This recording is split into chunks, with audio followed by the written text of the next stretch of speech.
Nous sommes allés à la rencontre d'un collectionneur hors norme, Sébastien Tard. Il nous a ouvert les portes de son jardin secret où vivent une centaine de spécimens de cactus.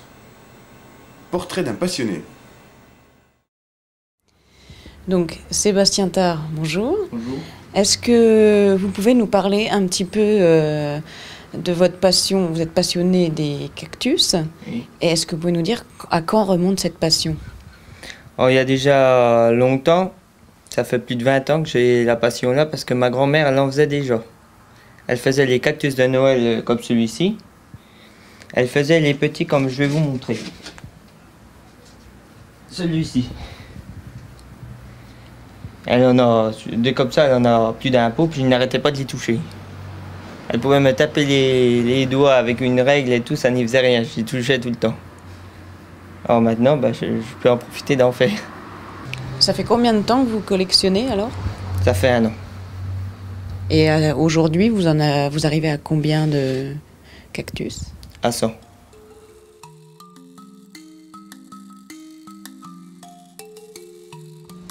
Alors vous allez nous présenter quelques variétés de cactus et on commence par lequel? Le Mamillaria carmeni, Alors. qui est donc le petit brun, avec les petits jeunes autour. Alors ça, c'est une variété très rare, assez dure à trouver. C'est pour ça que je vous le montre déjà en premier. C'était comme les belles-mères. À part que celui-là, il a été tombé dans l'oubli par l'homme. On l'a retrouvé dans des endroits quasi impossibles. Et dans l'ombre, en plus. Ça ne supporte, le genre Mamillaria ne supporte pas le soleil. Il faut toujours qu'il soit à l'ombre. Puis bon, ça fait des petits, puis à force ça se décroche. Pour refaire des boutures. Alors ça, c'est le Mamillaria élégant, que j'ai trouvé une fois par hasard en allant à Langres, chez Vive le Jardin. Puis l'autre, c'est quelqu'un qui me l'a donné. Et puis, il vit en touffe aussi. Il était avec la mère. Je voulais dire aussi que les genres Mamillaria, c'était des cactus nains. Ils sont tous tout petits, on les verra jamais gros. Et les océreuses, ça vient grand. Ça a des aiguilles assez épaisses, comme il y a là. Et c'est des cactus dits à cheveux. Ou avec des poils, comme vous préférez. Alors quelle est la particularité de celui-ci? Alors celui-ci, c'est un trichocéreuse. Les aiguilles, elles sont très dures, épaisses. Elles piquent comme pire que des aiguilles à coudre. Après, vous pouvez toucher. Oui.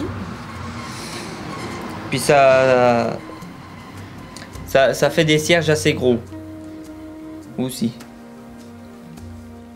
Alors Albispina, c'est le même que le Microzasis, à part qu'il a les glochides blancs. Puis qu'ils peuvent même pas transpercer la peau, ils sont tellement fins que par rapport au Rufida ou au Ptunia Microzasis normal.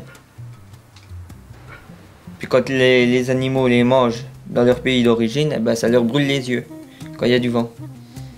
Donc vous pouvez nous parler de votre composition? La composition, c'est moi qu'on a rêvé la nuit. Et puis je me suivais directement parce que ça me paraissait tellement beau que je l'ai fait directement. Alors là, il y a le cierge péruvien, Dicereus peruvianus. Il y a celui-ci que je ne sais pas quoi, pour le moment. Il y a Mamillaria bocazana. Celui-ci, je pense que c'est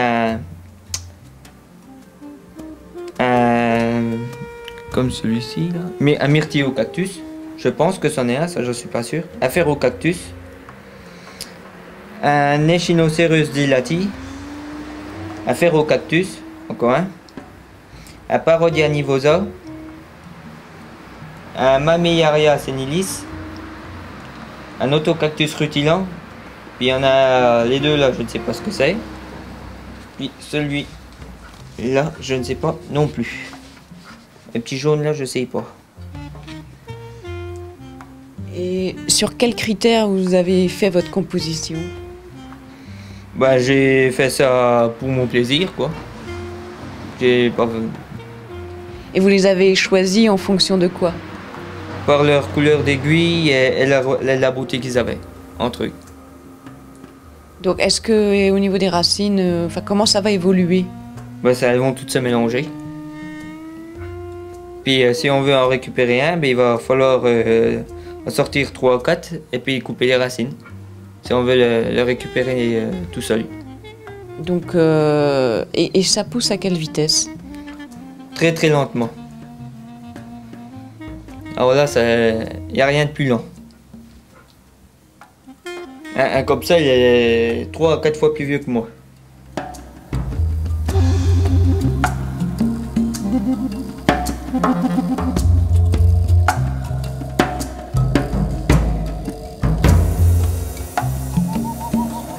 Alors, l'Echinocactus gressoni, dit coussin de belle-mère.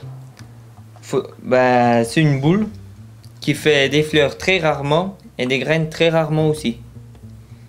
Il a des aiguilles assez épaisses et assez rigides. Et il faut l'arroser une seule fois par mois. Mais ça pousse très très très lentement ça. Pour que les deux petites, donc je vous en montrer une, deviennent comme la grosse, faudra plus de 20 ans. Et tout ça en les arrosant une fois par mois en été et pas du tout en hiver, mais il faut qu'il soit à 10 degrés. Alors ça, c'est le genre Notocactus. Celui-là, plus personnellement, c'est Notocactus leningosi. Alors ça vient très grand. On le voit souvent même dans les films de western. Pas ceux qui font les branches, mais les autres tout droit. Et ça vient très grand et gros. Et ça s'arrose une fois par mois aussi. Alors celui-là, c'est un borzicactus. Enfin, il y en a plutôt 3. Et c'est ceux qui, je pense, font des branches au bout d'un certain âge. Qu'on voit très souvent dans les déserts. Alors là, ben, petite aiguille. Très, très fine et puis très rigide. Et il y a le bout des aiguilles qui sont plus noirs qu'à l'intérieur. Alors là, c'est 2 gymnocalcium que je prends. Il y en a un, c'est une greffe. Mais ça je m'amuse pas trop à les faire parce que c'est assez dur. Puis l'autre, c'est un gymnocalcium balianum. Alors ça, il faut pas confondre avec un Notocactus que je vous montrerai tout à l'heure en dessin. C'est ce que j'ai déjà fait moi. Et l'autre, ben ça, j'en ai jamais réussi à trouver un sur pied, ce qui est dommage. Donc je vous le montre, il est de couleur violette, mais on peut en avoir des roses, des jaunes, de plein de couleurs. Puis bon, ben ils se mettent en fleurs dans ces moments-ci, quoi, c'est la fin. Celui-là, il s'est mis dans le mai-juin.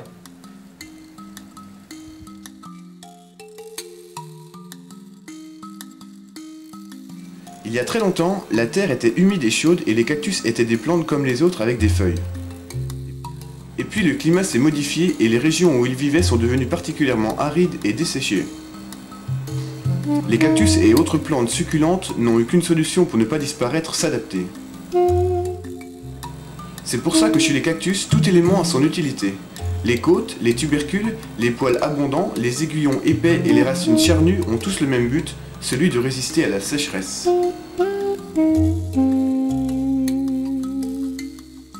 Donc ça fait 1 an que vous avez commencé votre collection. Oui. Et quel est votre rêve ou vos objectifs?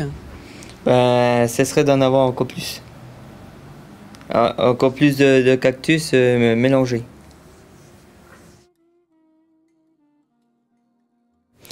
Puis je sais pas, vous n'avez pas d'autres envies par rapport à votre collection? Si, d'aller en Finlande. Pourquoi? Ah ça c'est un pays, quand je vois ça à la télé, j'en suis toujours sur le cul. C'est un pays qui me plaît beaucoup. Et est-ce que vous pensez que votre passion donc vient de votre grand-mère ou d'ailleurs? Que de ma grand-mère. Et pourquoi elle aimait les cactus, votre grand-mère?